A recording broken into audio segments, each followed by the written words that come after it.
You're listening to the Connected Health Podcast, where we bring together the science of functional health, the strategy of sustainable habits, and the wisdom of your own body to help you feel vibrant, strong, and empowered. I'm your host, Vanessa Kuhn, integrative health practitioner, personal trainer, and nutrition coach, and owner of Connected Habits Coaching. And I help men and women heal from the inside out by using personalized strategies, foundational habits, and supporting what the body does best by focusing on root cause approaches. If you ever felt like learning to be healthy is too much of an undertaking, I help you discover the foundational habits that help your body get back to realignment. Let's dive in. If you're in your mid to late 30s or beyond and you feel like your body has changed almost overnight, this episode is for you. Whether it's weight gain, hot flashes, poor sleep, anxiety, or feel like you don't even recognize yourself anymore, I want to reassure you that you're not going crazy. This is just a normal part of aging. You're in a hormone transition, and there is a way to support it. What used to work for women to lose weight doesn't work anymore. Your hormones are changing, and trying to fight your natural body's processes isn't going to make anything change. You might notice that you're gaining weight in new places, and it just won't budge. Your mood feels unstable, like you're going crazy. And it's not just aging, it's hormonal shifts behind all of this chaos that you're feeling. And there are real solutions. I wanted to break up perimenopause and menopause in this episode because women in these seasons of their lives don't always feel supported, and I wanted to make sure that you had proper education on what's going on in your body and how you can support yourself through the process. First of all, let's talk about perimenopause. It can be anywhere in the ranges between mid-30s to mid-40s. And this is where ovulation starts to become inconsistent. In the last episode, we talked about what a healthy hormonal and menstrual cycle looks like. And the key event of the menstrual cycle is ovulation. And because you're getting on in years, ovulation isn't as important because the body cannot support pregnancy. So ovulation starts to become more and more inconsistent, and your eggs are becoming less and less because you've used them all. Progesterone is the hormone that starts to drop first once you get into this perimenopausal place. And remember, progesterone is our calming antithesis to estrogen. And so because progesterone is lower, estrogen starts to take that dominant lead role. And when estrogen is out of balance in different ways, that can cause a little bit of hormonal chaos. Your cycles will fluctuate. They'll either be shorter or they're longer. They're not predictable as they used to be. Your PMS symptoms intensify and your sleep gets worse.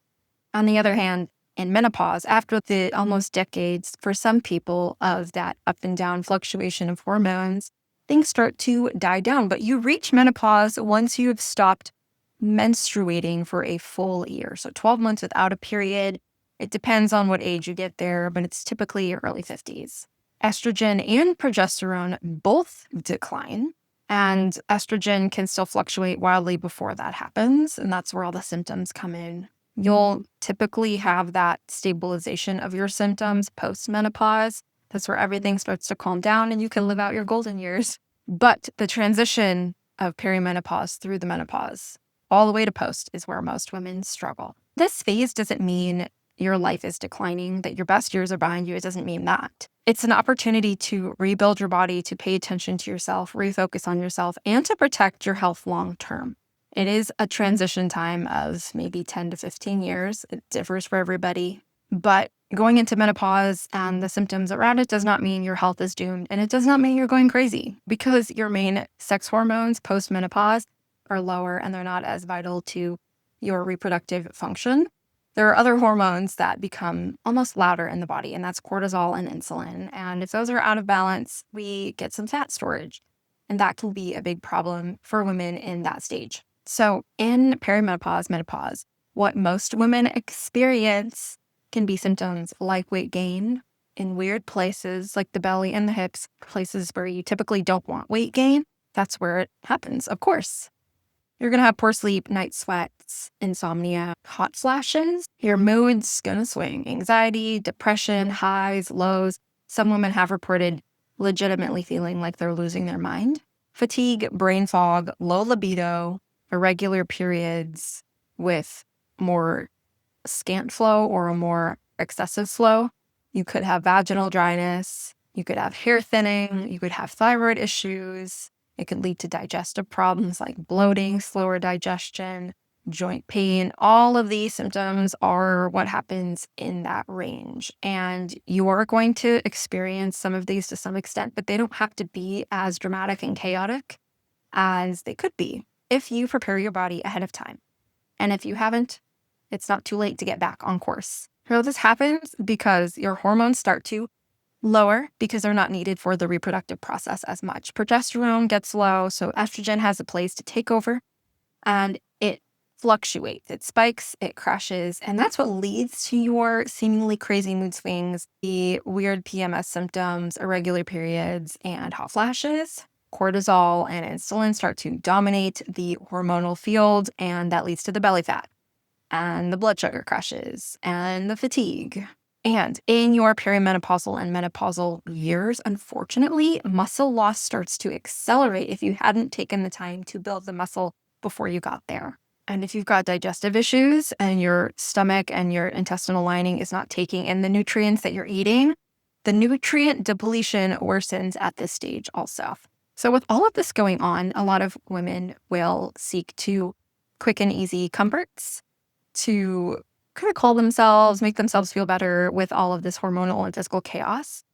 But what doesn't work are some of those things. So let's say we have a perimenopausal woman and she's noticing some fat gain around her hips and her stomach. And what she does to get rid of that weight, because it worked when she was younger, is to cut back on her calories.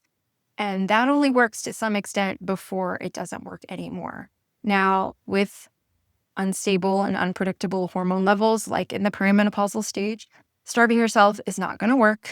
It'll backfire. You cannot fast your way out of it. You cannot skip your meals out of the weight gain that happens. Some of it is going to happen. And realistically, you cannot get back to the way your body was in your teens and 20s. The more stressed your body is, the more cortisol and insulin is going to be around in your body. And to some extent, that's something you can't fight.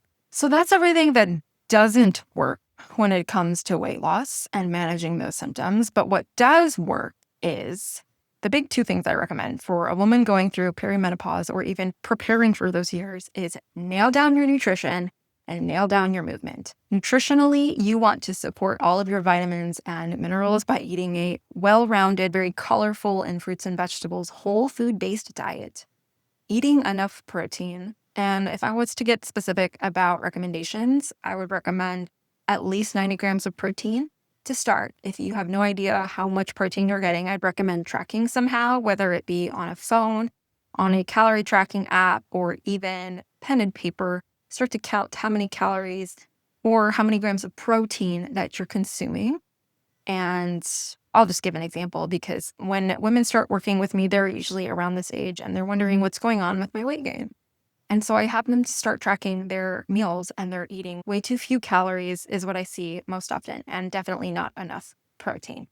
On the protein end, I'll see an average of like 30 to 50 grams a day. And that's good. That's like good for their average.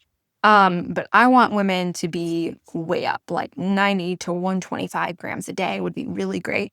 And alongside that, eating a whole foods diet, focusing on balancing your blood sugar to help keep some of those crazy hormones in check, like your cortisol and your insulin hormones. And then on the movement side, you have to start strength training. Let me just break a myth down right now, and I would love to do another episode on the benefits of strength training for women of all ages. Is you're not going to look like a bodybuilder. You're not going to bulk up by lifting weights and eating more protein. That's actually the process of building muscle. And unfortunately, we don't have as much testosterone as men do. So they can get big and bulky by doing a lot of strength training and eating protein and enough calories. But women, we don't have as much testosterone. So we're not going to have those benefits of building massive muscle. Don't be afraid of lifting heavy with safety and good form. If you don't know what you're doing, go to a workout class to start, hire a personal trainer to teach you the fundamentals, and get well on your way to strength training, because that is one of the best things that you can do for your blood sugar to protect your bones and muscles as you get older and to keep that weight gain at bay. With the strength training, people use the excuse of, I don't know what I'm doing, to not do it. And that cannot be an excuse anymore. I am a personal trainer, and I've helped a lot of women that are beginners begin to feel confident in the gym. Women who didn't know what they were doing start to lift weights appropriately, scale things to where they can achieve. They can still train and build muscle even with past injuries or surgeries. There's always a way to work around that. And a really good trainer will give you modifications that meet you where you're at as you start to get stronger. From a nervous system perspective, while life feels like everything's in chaos and situations might feel more intense than they actually are, you have to take the time to take care of yourself. So we talked about nutrition, we talked about movement, but what about your nervous system? Regulate your stress levels with things that actually bring you peace and calmness. Reading a book, taking a bath, slowing down and giving yourself that care and compassion that you deserve, especially in this crazy time of transition, can go a long way in making you feel like you have control over the situation. And sleep. Sleep is going to be disrupted with the transition of perimenopause into menopause, but there's a lot that you can do to help with that sleep, including everything that I just talked about. But you can also support your sleep with a magnesium supplement. You want to make sure it's the right form of magnesium. I typically recommend magnesium glycinate before bed or with dinner. 350 milligrams is a great place to start.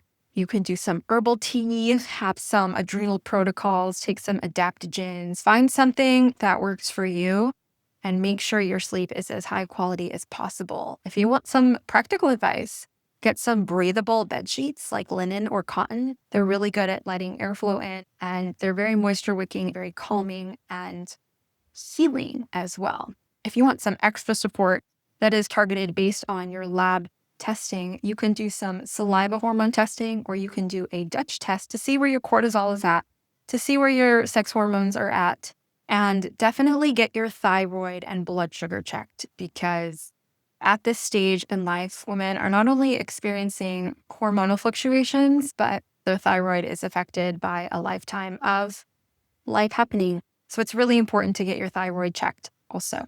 Using those test results that can make even more targeted nutritional and supplementation and lifestyle advice more specific for you and your journey. If you feel like you're in hormonal chaos of some kind, I highly recommend taking these steps to support your body from the inside out by taking care of yourself on a nutrient level, taking care of your sleep, maybe getting some functional lab testing done to make sure you're doing all that you can to support your body through these changes, and working with someone to create a custom protocol and pathway for you to walk through so that this time in your life doesn't have to be so scary.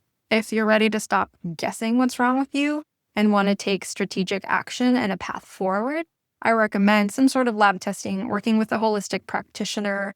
If you're in the middle of that perimenopausal hormonal chaos, I have a women's health coaching program called the Radiant Women Reset that can help pinpoint where your issues are at, what to focus on, how to eat, how to move well, and how to support your body throughout this whole transition process into postmenopause.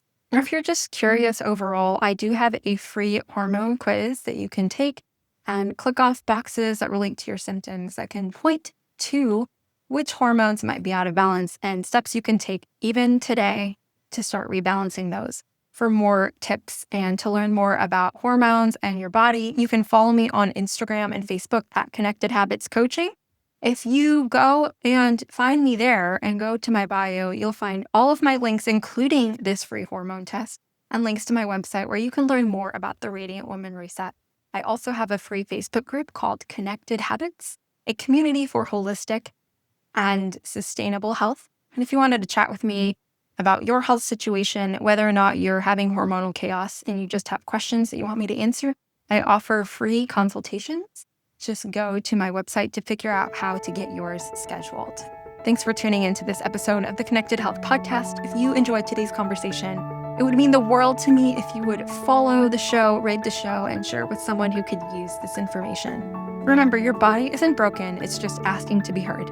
I'll see you next time.